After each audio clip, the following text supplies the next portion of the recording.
नमस्कार. Share market Marathi या YouTube चॅनलवर आपल्या सर्वांचं हार्दिक स्वागत. आजच्या व्हिडिओमध्ये आपण मंगळवार दिनांक 3 डिसेंबर 2024 साठीचं इंडेक्स, स्टॉक व कमोडिटी मार्केटचं विश्लेषण करणार आहोत. मात्र या विश्लेषणाला सुरुवात करण्यापूर्वी आपल्या सर्वांना एक महत्त्वाची सूचना आहे. ती म्हणजे या व्हिडिओच्या डिस्क्रिप्शनमध्ये आपण शेअर मार्केट मराठीच्या व्हॉट्सअप, टेलिग्राम आणि फेसबुक ग्रुपच्या लिंक दिलेल्या आहेत. तुम्ही ते ग्रुप जॉईन करू शकता. त्याचसोबत आपण तिथे शेअर मार्केट मराठीच्या वेबसाईटची लिंक सुद्धा उपलब्ध करून दिलेली आहे. आपण आपल्या वेबसाईटला अवश्य भेट द्या. या महत्त्वाच्या सूचनेनंतर आता एक महत्त्वाचं अपडेट मला तुम्हाला द्यायचं आहे. ते म्हणजे लाईव्ह सेशनच्या संदर्भात. आपल्याला ट्रायल बेसिसवर एक लाईव्ह ट्रेडिंग सेशन सुरू करण्याचा विचार आहे. आधी आपण त्याच्या संबंधी माहिती बघूया आणि मग तुम्हाला तुमच्याकडून मला काही सूचना, काही प्रश्न यांची अपेक्षा आहे. साधारणपणे हे लाईव्ह सेशन जे असणार आहे हे सकाळी 9 वाजता चालू होईल आणि 10:15 ह्या वेळेपर्यंत, म्हणजे साधारण मार्केट चालू झाल्यानंतर पहिला 1 तास त्याच्यामध्ये कव्हर होईल. आता ते 9 वाजता चालू करायचं का 9 वाजून 5 मिनिटांनी चालू करायचं, ह्या सर्व गोष्टी आपण इथून पुढे येणाऱ्या काळात ठरवणार आहे. तर हे लाईव्ह सेशन जे असणार आहे ते आठवड्यातून 2 किंवा 3 दिवस असेल, ज्याच्यामध्ये मार्केट ओपन झाल्यानंतर मी कशा पद्धतीनं विश्लेषण करतो, मी कशा पद्धतीनं विचार करतो, मार्केटमध्ये कोणत्या दिशेनं मूव्हमेंट होऊ शकेल, आज मोठी मूव्हमेंट होऊ शकेल का नाही होणार, या विषयावर मी कशा पद्धतीनं विचार करतो हे मला तुम्हाला त्यामध्ये मार्केट ओपन झाल्या झाल्या सांगायचं आहे. आणि साधारणपणे हे सर्व जे आपण करणार आहोत हे सेबीचे सर्व नियम पाळून करणार आहोत. आता सेबीनं अशा सेशनसाठी काही नियम बनवलेले आहेत. तर ते नियम पाळून, कारण अनेक जण, तुम्हाला कदाचित माहीत असेल की यूट्यूबवर अनेक जण लाईव्ह ट्रेडिंग सेशन घेतात, पण त्याच्यामध्ये नियमांचं पालन होत नाही आणि मग सेबीकडून कडक कारवाई केली जाते, खूप मोठा दंड आकारला जातो, यूट्यूबवरचे व्हिडिओ डिलीट केले जातात, अशा अनेक गोष्टी त्याच्यामध्ये होतात. तर त्यामुळे सेबीचे जे नियम आहेत ते सर्व नियम पाळून आपण हे लाईव्ह ट्रेडिंग सेशन येणाऱ्या काळात सुरू करण्याचा माझा विचार आहे. आता ह्याच्यावर तुम्ही काय करू शकता, तुमच्या ज्या काही कमेंट्स असतील, तुमच्या काही सूचना असतील तर त्या अवश्य सांगा. तुम्हाला जर हे लाईव्ह सेशन हवं असेल, आता ह्या आठवड्यात आपण काय करू, या आठवड्यात मी जे सेशन चालू होणार आहे आपली, कदाचित पुढच्या आठवड्यापासून चालू होईल, तर त्याच्यासाठी अवेअरनेस, कारण सगळेच जण रोज व्हिडिओ बघत नाहीत, तर रोजच्या व्हिडिओमध्ये मी त्याची आठवण करून देईन की पुढच्या आठवड्यापासून कदाचित लाईव्ह सेशन चालू होणार आहे.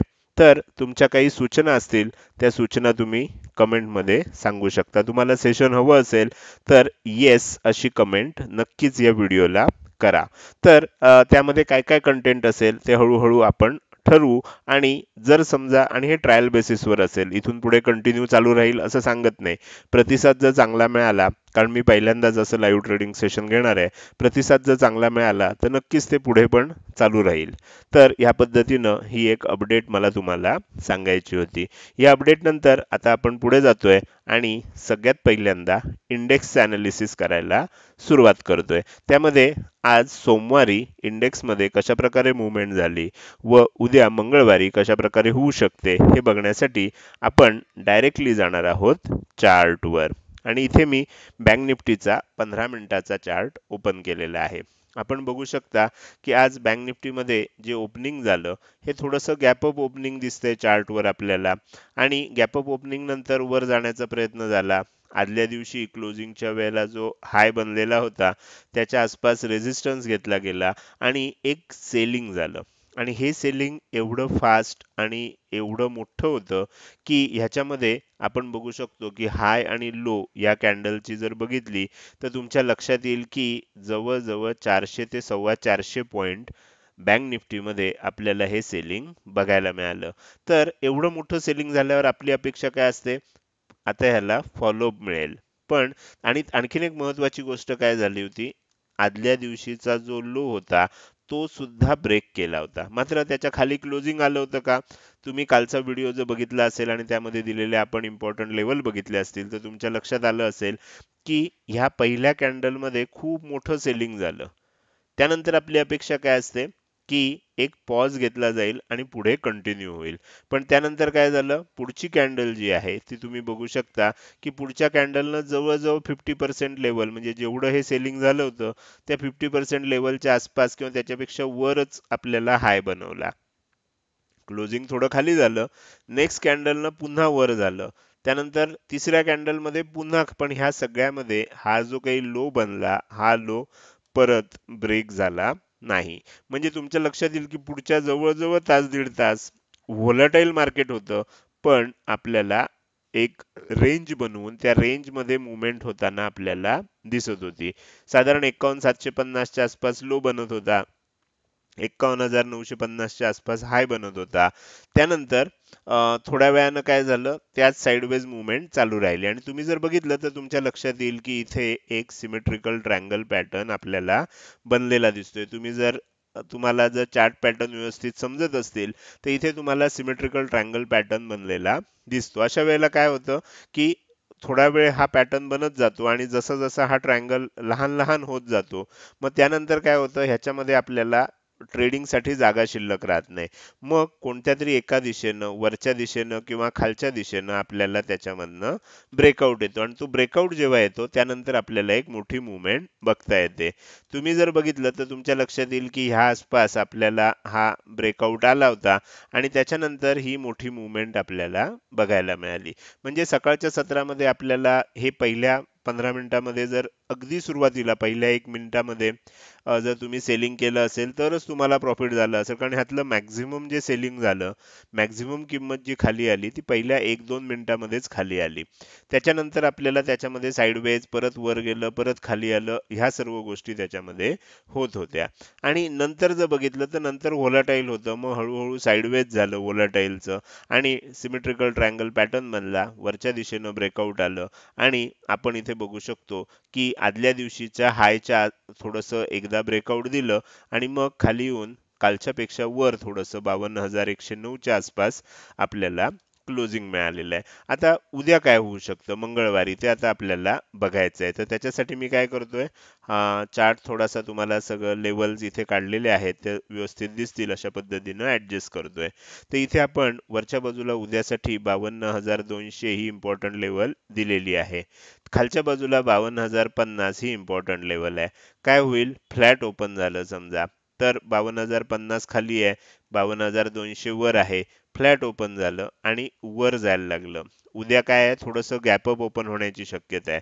कारण शेवटी ज्या पद्धतीने ही तेजी झाली आहे आणि थोडंसं प्रॉफिट बुकिंग हे इंट्राडे मध्ये थोडंसं ज्यांनी तेजी केलेली असते ते प्रॉफिट बुक करतात. तर त्याच्यामुळे उद्या थोडंसं गॅपअप ओपन होण्याची शक्यता आहे. 52,200 किंवा त्याच्या थोडंसं वर सुद्धा ओपन होऊ शकतं.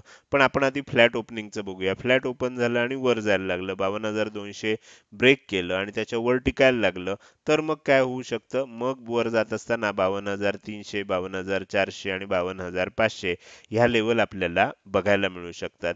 मात्र जर गॅपअप ओपन झालं 52,200, 52,250 वगैरे, इथे कुठेतरी 52,300 इकडे ओपन झालं, तर काय होईल, ओपनिंग नंतर कदाचित एकदा प्रॉफिट बुकिंग येऊ शकतं ह्या आसपास. म्हणजे 52,100 च्या आसपास आदल्या दिवशीचं क्लोजिंग जिथे आहे तिथे येऊन मग एक युटर्न घेऊ शकतं आणि त्यानंतर ह्या युटर्न नंतर मग वर जाणार आहे का इथूनच, ह्या युटर्न नंतर इथूनच खाली येणार आहे, हे मग पुढे ठरू शकतं. तर एकदा गॅपअप ओपन झाल्यानंतर एकदा प्रॉफिट बुकिंग येईल आणि त्यानंतर मग वर जात असताना मग वर खाली जाणार, म्हणजे इथे काहीतरी आपल्याला पॅटर्न बनवणार आणि त्या पॅटर्न नुसार मग आपल्याला पुढचा ट्रेड घ्यावा लागणार आहे. तर हे आपल्याला लक्षात ठेवायचं. मात्र काही कारणानं फ्लॅट ओपन झालं आणि खाली जायला लागलं, 52,050 ही लेवल जर ब्रेक झाली तर आपल्याला लक्षात येईल की 52,000 म्हणजे ही 52,000 ची लेवल आहे, ही 52,050 ची लेवल आहे. इथे थोडा सपोर्ट आहे कारण ही राऊंड फिगर आहेत आणि जर ह्या तुटल्या खाली गेल्या, म्हणजे आपण थोडक्यात असं म्हणूया की 51,950 च्या खाली टिकायला लागलं, तर कारण 51,950 जरी पहिलं टार्गेट असलं तरी इथे थोडं आपल्याला सावधच राहावं लागणार आहे. जर ह्या लेवल ब्रेक झाल्या तर मग काय होऊ शकतं, 51,850, 51,750 ह्या लेवल्स खालच्या दिशेनं आपल्याला बघायला मिळू शकतात. उद्या आपल्याला शक्यता अशी आहे की गॅपअप ओपन होईल, गॅपअप ओपनिंग नंतर थोडंसं प्रॉफिट बुकिंग येईल, थोडंसं प्रॉफिट बुकिंग आल्यानंतर मग थोडं साइडवेज मुवमेंट करत करत हळूहळू वर जाईल आणि दुपारच्या सत्रात थोडंसं खाली येईल, अशा प्रकारची आपल्याला अपेक्षा आहे. कारण तेजीचं मार्केट ज्या वेळेला असतं तेव्हा हे अशाच पद्धतीनं खूप व्होलाटाईल होत खूप सेलिंग होत होत आपल्याला वर जाताना दिसतं. तुम्ही इथे बघू शकता की आतापर्यंत आपल्याला अनेक वेळेला असं सेलिंग झालंय आणि प्रत्येक वेळेला सेलिंग नंतर काय होतंय, तुम्ही इथे बघा सेलिंग झालं, बाउन्स आला, सेलिंग झालं, बाउन्स आला, सेलिंग झालं, बाउन्स आला, परत सेलिंग, परत बाउन्स, परत सेलिंग, बाउन्स, सेलिंग झाला, बाउन्स. म्हणजे प्रत्येक सेलिंग नंतर आपल्याला बाउन्स येतोय. तर हे मार्केट जे आहे ह्यामध्ये काही हे मंदीचं मार्केट नाहीये. हे मार्केट तेजीचं आहे. तेजीच्या मार्केटमध्ये असं खाली येतं आणि मग अचानक वर जातं. अशा प्रकारे हळूहळू वर जाताना आपल्याला बघायला मिळतं किंवा गॅप अपच ओपन होतं आणि मग साइडवेज होतं. अशा प्रकारचं मार्केट आपल्याला तेजीमध्ये बघायला मिळतं. तर हे झालं बँक निफ्टीचं विश्लेषण. आता आपण पुढे जाऊया आणि निफ्टी 50चा चार्ट बघायला सुरुवात करूया. तर त्याच्यासाठी निफ्टी 50चं मी चार्ट ओपन केलाय. निफ्टी 50 मध्ये पण सेमच झालं. तुम्ही जर बघितलं तर तुम्हाला इथे लक्षात येईल गॅप अप ओपन झालं होतं. इथे गॅप अप ओपन झालं, ओपनिंग नंतर एकदम खाली आलं. तुम्ही बघितलं तर इथे म्हणजे जो आपण एक इम्पॉर्टंट लेवल्स घेतलेल्या होत्या, ह्या लेवलच्या बाबतीत बघायला गेलं तर हा जो साइडवेजचा पोर्शन होता त्याच्याही खाली गेलं. मात्र हा जो पहिला लो बनला तो काही नंतर ब्रेक झाला नाही. नंतर इनसाइड कॅन्डल बनली. इनसाइड कॅन्डलचा हाय ब्रेक झाल्यानंतर हाय ब्रेक झालं, एक हाय बनला, लेवल टेस्ट करायला खाली आलं आणि मग आपल्याला एक खूप चांगली तेजी बघायला मिळाली. तर जे तेजीचं मार्केट असतं ते अशाच प्रकारे असतं. सेलिंग होऊ देतं आणि मग स्टेप बाय स्टेप पुन्हा आपल्याला त्याच लेवलपर्यंत पुन्हा घेऊन येतं. तर अशा प्रकारचं आपल्याला निफ्टीमध्ये सुद्धा बघायला मिळालं. आता आपण काय करूया सॉरी, निफ्टीचा चार्ट थोडासा झूम करून मी दाखवतो म्हणजे जेणेकरून आपल्याला सर्व लेवल्स बघता येतील. तर इथे मी निफ्टी 50चा चार्ट थोडासा झूम करतोय. ओके. तर इथे आपण निफ्टी 50चा चार्ट बघतोय. इथे 24,300 ही वरच्या बाजूची इम्पॉर्टंट लेवल घेतली आहे. 24,200 ही खालच्या बाजूची इम्पॉर्टंट लेवल आहे. आता ह्या राउंड अप केलेल्या असतात म्हणून आपल्याला प्रत्यक्षात 100 पेक्षा थोडं जास्त डिफरन्स आहे. त्यामुळे इथे 24,245 ला आपण सेंटर लाईन घेतली आहे. उद्या काय झालं समजा उद्या गॅप अप ओपनिंगची शक्यता आहे. पण समजा फ्लॅट ओपन झालं 24,250 ते 24,300 ह्या रेंजमध्ये कुठेतरी ओपन झालं आणि समजा वर जायला लागलं 24,300 ब्रेक केलं, वर टिकलं, तर मग काय होऊ शकतं 24,350, 24,400, 24,450 ह्या लेवल आपल्याला वरच्या बाजूनं बघायला मिळू शकतात. मात्र जर गॅप अप ओपन झालं 24,350च्या आसपास कुठेतरी ओपन झालं, तर गॅप अप ओपन झाल्यानंतर पहिलं खाली येण्याची शक्यता आहे. खाली आल्यानंतर ह्या एरियामध्ये 24,275च्या आसपास 250 ते 275च्या आसपास इथे सपोर्ट घेईल. त्यानंतर एक बाउन्स येऊ शकतो आणि त्यानंतर मग आपल्याला मूव्हमेंट कोणत्या दिशेनं होणार आहे हे ठरेल. जर समजा हे सेलिंग झालंय आणि हा बाउन्स आला, हा बाउन्स ही लेवल जिथनं हाय बनला होता तो ब्रेक करायला लागला, तर मग काय होईल, मग आपल्याला तेजी कंटिन्यू होताना दिसेल. मात्र असं झालं नाही, इथून वर गेलं आणि इथून पुन्हा खाली यायला लागलं, तर मात्र इथे काय बनेल, एन शेप किंवा एम शेप आपल्याला इथे बनू शकतो. तर त्या पॅटर्न नुसार आपल्याला लक्ष ठेवायचं आहे. 245च्या खाली गेलं समजा इथून येत असताना, तर म्हणजे गॅप अप ओपनिंग नंतर खाली आलं, बाउन्स आला आणि परत खाली जायला लागलं. 245च्या खाली गेलं तर थोडंसं सेलिंग आणखीन कंटिन्यू होऊ शकतं. ही गोष्ट आपल्याला लक्षात ठेवावी लागेल. मात्र फ्लॅट झालं, गॅप अप झालं, गॅप डाऊन ओपनिंग झालं.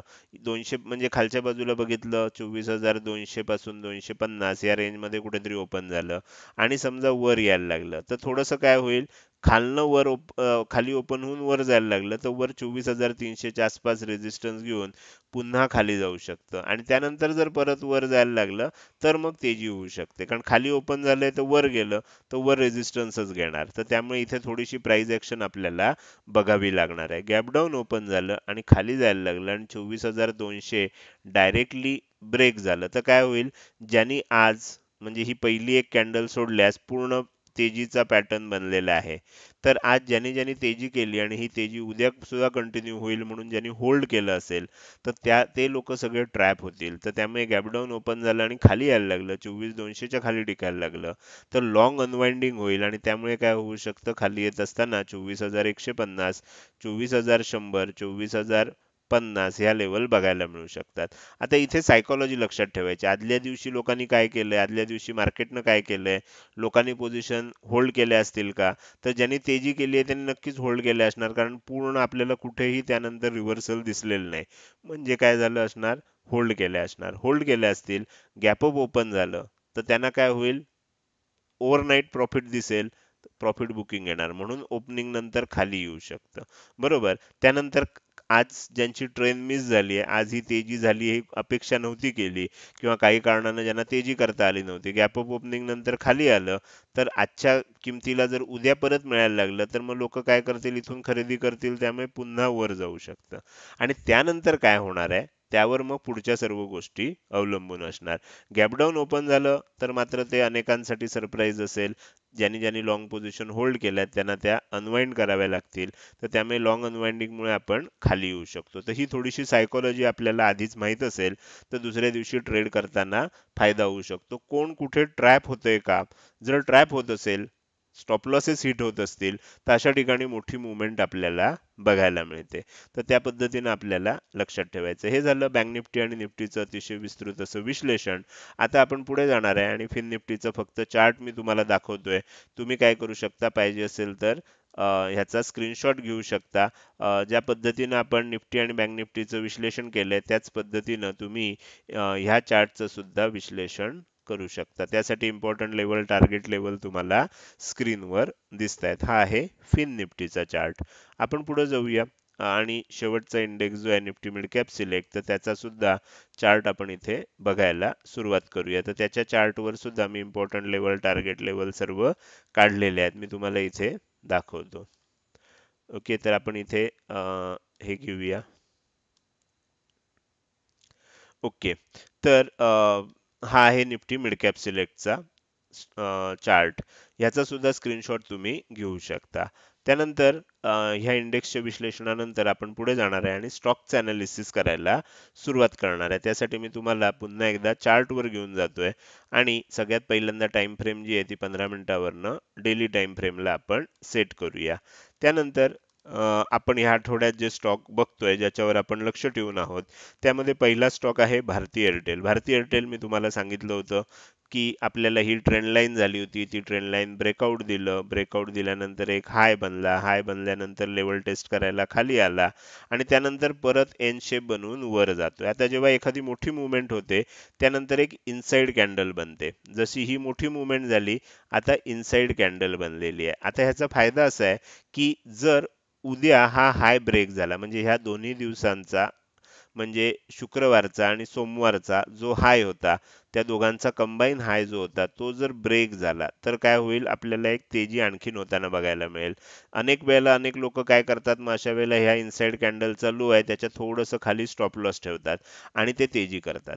जर समजा ही इनसाइड कॅन्डल बनली, काही कारणानं गॅपडाऊन ओपन झालं आणि हा लो ब्रेक व्हायला लागला, तर काय होऊ शकतं, इथे तेजी करणारे लोक 2 दिवस ज्यांनी तेजी केली आहे ते ट्रॅप होणार आहेत. आणि मग अशा वेळेला काय होतं, जेव्हा हा लो ब्रेक होतो त्यावेळेला अनेक लोक लॉंग अनवाइंडिंग करतात आणि त्यामुळे काय होतं की एकदम किंमत खाली जाऊ शकते आणि एक शॉर्टचा ट्रेड आपल्याला थोड्या काळासाठी मिळू शकतो. मग अशा वेळेला काय होतं, हा जो हाय आहे ह्याच्या थोडंसं वर आपण स्टॉप लॉस ठेवू शकतो आणि इथून खाली जायला लागला तर शॉर्ट करू शकतो. तर असं अनेक जण त्याच्यामध्ये ट्रेडिंग ऑपॉर्च्युनिटी शोधण्याचा प्रयत्न करतात. आपल्याला विश्लेषण शिकायचं आहे, कशा पद्धतीनं मुवमेंट होते, त्याचं निरीक्षण करायचं आहे, म्हणजे आपल्याला काय होऊ शकतं, आपलं अनालिसिस स्किल जे आहे ते खूप चांगलं वाढू शकतं. तर भारती एअरटेल या स्टॉकवर आपल्याला इथून पुढे लक्ष ठेवायचं आहे. तर त्यानंतर आपण पुढे जाऊया. सिप्ला हा स्टॉक आहे. सिप्लामध्ये आपल्याला काय दिसलं होतं, सिप्लामध्ये आपल्याला डब्ल्यू पॅटर्न दिसला होता. इथपर्यंत खाली आलं, इथपर्यंत वर गेलं, इथपर्यंत खाली येऊन डब्ल्यू पॅटर्नचा ब्रेकआउट दिला. ब्रेकआउट दिल्यानंतर कायम लक्षात ठेवा की ब्रेकआउट दिला, एक हाय बनतो, हाय बनल्यानंतर लेवल टेस्ट करायला परत खाली आलेला आहे. आता उद्या जर परत इथून वर जायला लागला तरच आपल्याला लक्षात घ्यायचं आहे की हा ब्रेकआउट टिकणार आहे, सस्टेनेबल आहे, हा रिअल ब्रेकआउट आहे, फेक ब्रेकआउट नाहीये.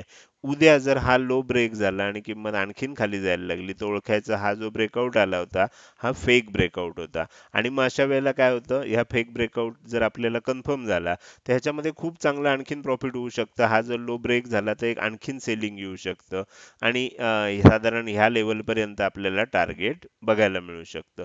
तर त्यामुळे जर वर जायला लागलं, तर थोडीशी वाट बघून आपण काय करू शकतो, तेजी होऊ शकते, असं आपल्याला विश्लेषण सांगतं.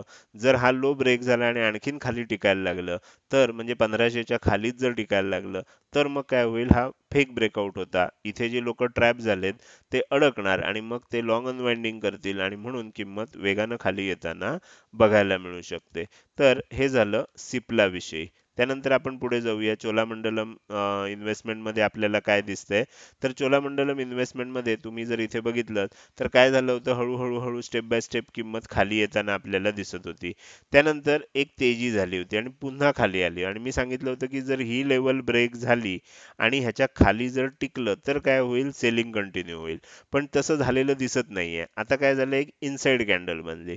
इनसाइड कॅन्डल बनली की आपल्याला खूप चांगलं असतं. जर उद्या हा हाय ब्रेक होऊन वर जायला लागलं, तर आपण काय करू शकतो, ह्या लेवलच्या थोडंसं खाली स्टॉप लॉस ठेवून ह्याच्यामध्ये तेजीचा विचार करू शकतो. टार्गेट काय आहे, तर हे जो हाय बनलाय, हे आपल्याला टार्गेट मिळू शकतं. पण जर काही कारणानं पुन्हा खाली यायला लागलं आणि हा लो ब्रेक झाला, तर आपण हा जो हाय आहे ह्याच्यावर थोडंसं स्टॉप लॉस ठेवून ह्याच्यामध्ये सेलिंग करू शकतो. तर आता इनसाइड कॅन्डल बनल्यामुळे ज्या दिशेनं ब्रेकआउट येईल, हाय ब्रेक झाला तर तेजीचा विचार करता येतो, लो ब्रेक झाला तर मंदीचा विचार करता येतो. तर ह्या पद्धतीनं आपण ह्या स्टॉकवर लक्ष ठेवून काय होतंय हे आपल्याला निरीक्षण करता येईल. पुढचा स्टॉक जो आहे तो आहे कोलगेट पामोलिव्ह. कोलगेट पामोलिव्ह मध्ये मी सांगितलं होतं की हा स्टॉक आता मेक ऑर ब्रेक लेवलला आहे. म्हणजे खूप सेलिंग झालेलं होतं. त्यानंतर पहिला बाउन्स झाला. पहिल्या बाउन्समध्ये काय आपण बाय करत नाही.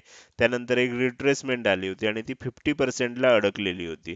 तुम्ही आजची कॅन्डल बघाल तर तुम्हाला ओळखता सुद्धा येणार नाही. अतिशय छोटी आणि बरोबर 50%च्या जवळच बनलेली कॅन्डल आहे. उद्या जर समजा इथून खाली जायला लागलं, 50% ची लेवल ब्रेक व्हायला लागली, आजचा लो ब्रेक झाला, तर मग कंटिन्यू काय होऊ शकतं, किंमत आणखीन खाली जाऊ शकते आणि अशी जात असताना आपल्याला साधारणपणे 2829 किंवा 2830, 2775 आणि खाली जात असताना 2670 वगैरे अशा टार्गेट्स खालच्या दिशेनं बघायला मिळू शकतात. कारण इथे काय झालं होतं, आपल्याला एक शूटिंग स्टार कॅन्डल बनली होती. त्यानंतर थोडंसं सेलिंग कंटिन्यू होणं अपेक्षित होतं, ते जे झालेलं आहे. आता 50%चा 2 दिवस सपोर्ट घेतोय. काल आणि म्हणजे शुक्रवारी आणि आज आपल्याला इथे सपोर्ट घेतलाय. 2 शक्यता आहेत. गॅप अप ओपन झालं, वर जाऊ शकतं. जर खालीच ओपन झालं आणि खालीच जायला लागलं, 50%चा रेझिस्टन्स घ्यायला लागलं, तर मग सांगितल्या पद्धतीनं आपल्याला खालच्या दिशेनं मूव्हमेंट बघायला मिळू शकते. तर हे झालं स्टॉकचं अनालिसिस. आता आपण पुढे जाणार आहे आणि कमोडिटी मार्केटचं विश्लेषण करायला सुरुवात करणार आहे. हा आपला शेवटचा सेगमेंट आहे. तर सगळ्यात पहिल्यांदा आपण काय करूया, सगळ्यात पहिल्यांदा आपल्याला इथे गोल्ड फ्युचर हे MCX वरचं जे कमोडिटी आहे, तर त्या कमोडिटीचा मला चार्ट ओपन करायचा आहे. तर इथे मी गोल्ड फ्युचरचा चार्ट ओपन केला. गोल्ड फ्युचरच्या चार्टमध्ये आपल्याला काय समजलं होतं, मी तुम्हाला कालच सांगितलं होतं की इथे एक डब्ल्यू पॅटर्न बनण्याची शक्यता निर्माण झालेली आहे आणि 50%च्या वर जर टिकलं, आज जे टिकताना दिसतंय, आज जर टिकलं तर उद्या आणखीन तेजी होताना आपल्याला या गोल्डच्या किमतीमध्ये दिसू शकते. इथपर्यंत सेलिंग झालं, मग एक बाउन्स आला, परत एक सेलिंग झालं, परत बाउन्स येतोय. इथे डब्ल्यू पॅटर्न बनताना दिसतो आणि ह्या डब्ल्यू पॅटर्न मध्ये एकच अडचण होती, जी कालपर्यंत होती, म्हणजे शुक्रवारपर्यंत होती, ती म्हणजे 50% ची लेवल. 76,538 चा रेझिस्टन्स घेऊन खाली आलं होतं. मात्र आज सोमवारी मार्केट सध्या चालू आहे, तुम्ही बघू शकता. तर त्यामुळे किंमत 50%च्या वर टिकते. आज क्लोजिंग पर्यंत जर किंमत वरच टिकली आणि उद्या आजचा जो काय हाय असेल तो ब्रेक झाला, तर मग काय होईल, पुन्हा आपल्याला ही लेवल येताना बघायला मिळू शकते आणि ही लेवल जर ब्रेक झाली, तर मग आपल्याला डब्ल्यू पॅटर्नचं ब्रेकआउट येईल आणि मग 78.6% असेल किंवा 100% असेल, पुन्हा 80,000च्या दिशेनं सोन्याची वाटचाल होताना दिसू शकते. तर त्यामुळे ह्या किमतीवर आता लक्ष ठेवायचं आहे. आजचं क्लोजिंग फार महत्त्वाचं आहे. क्लोजिंग जर चांगल्या पद्धतीनं आलं आणि उद्या जर आजचा हाय ब्रेक झाला, तर एक मोठी मूव्हमेंट आपल्याला बघायला मिळू शकते. त्यानंतर आपण पुढे जाऊया आणि क्रूड ऑइल हे आपल्याला पुढची कमॉडिटी आहे ज्याचा चार्ट मी ओपन करतोय. क्रूड ऑइल मध्ये जर तुम्ही बघितलं तर क्रूड ऑइल आपल्याला काय दिसतंय 50% लेवलच्या खालीच क्लोज होताना दिसतंय आणि सध्या साइडवेज होताना दिसतंय. म्हणजे तुम्ही जर बघितलं तर खालच्या बाजूने आपल्याला अशा पद्धतीनं एक ट्रेंड लाईन दिसतेय. वर जर बघितलं तर वर साधारण ह्या पद्धतीनं एक आणखीन एक ट्रेंड लाईन दिसते. म्हणजे आपल्याला इथे triangle pattern ascending triangle pattern दिसतोय. असेंडिंग ट्रायंगल पॅटर्नचं वैशिष्ट्य असं असतं की जर समजा हे हळूहळू आणखीन याला एखाद दुसरा दिवस लागू शकतो आणि मग वरच्या दिशेनं किंवा खालच्या दिशेनं आपल्याला ब्रेकआउट येऊ शकतं. तर त्यामुळे कोणत्या दिशेनं ब्रेकआउट येतंय हे बघणं इंटरेस्टिंग आहे. तोपर्यंत मोठी मूव्हमेंट होणार नाहीये. ही जी असेंडिंग ट्रायंगल पॅटर्न आहे हा जोपर्यंत ब्रेकआउट होत नाही तोपर्यंत ती मोठी मूव्हमेंट होणार नाही. तर त्याची आपल्याला वाट बघणं आवश्यक आहे. त्यामुळे ह्याच्यामध्ये सध्या तरी आपल्याला फार मोठं काही ट्रेडिंग अपॉर्च्युनिटी दिसत नाहीये. लक्ष ठेवून राहणं एवढंच आपण करू शकतो. तर हे झालं कमॉडिटी मार्केटचं विश्लेषण. आजच्या व्हिडिओमध्ये आपण इंडेक्स, त्यानंतर स्टॉक आणि शेवटी कमॉडिटी मार्केटचं विश्लेषण केलं. हे विश्लेषण तुम्हाला कसं वाटलं? जर हे विश्लेषण तुम्हाला आवडलं असेल तर नक्कीच तुम्ही या व्हिडिओला एक लाईक करू शकता आणि कसं वाटलं हे कमेंट सेक्शनमध्ये टाईप करून सांगायला अजिबात विसरू नका. लक्षात ठेवा तुमची एक लाईक आणि एक चांगली कमेंट हीच माझ्यासाठी प्रेरणा असते. त्यामुळे व्हिडिओ बघायला सुरुवात केल्या केल्या त्याला लगेच लाईक करा. कसा वाटला? काही सूचना असतील, काही प्रश्न असतील तर ते कमेंट सेक्शनमध्ये अवश्य विचारा. त्याचसोबत हा व्हिडिओ तुम्ही अजूनपर्यंत बघताय आणि अजूनही जर तुम्ही शेअर मार्केट मराठी आपल्या यूट्यूब चॅनलला सबस्क्राईब केलं नसेल तर कृपया सबस्क्राईब करा आणि शेजारी असणाऱ्या बेल आयकॉनला क्लिक करून ऑल असं नोटिफिकेशन निवडा. म्हणजे इथून पुढे रोजच्या रोज येणारे हे विश्लेषणाचे व्हिडिओ मी अपलोड केल्या केल्या तुम्हाला विनाविलंब बघता येतील. आजच्या व्हिडिओमध्ये मी इथेच आपली रजा घेतोय. धन्यवाद.